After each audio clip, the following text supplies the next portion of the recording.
There were 3 phases involved in this test run.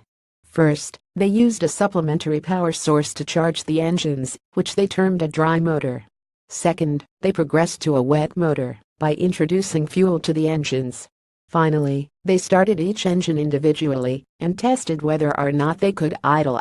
Each engine performed as expected. The company was founded in 2011 by Paul Allen, and its aim is to provide low-cost access to space. Its main project, the Strata launch plane, which is so big it has 2 different fuselages, has been delayed, as the first flight was originally scheduled for 2016. But now, it looks as though it's back on track.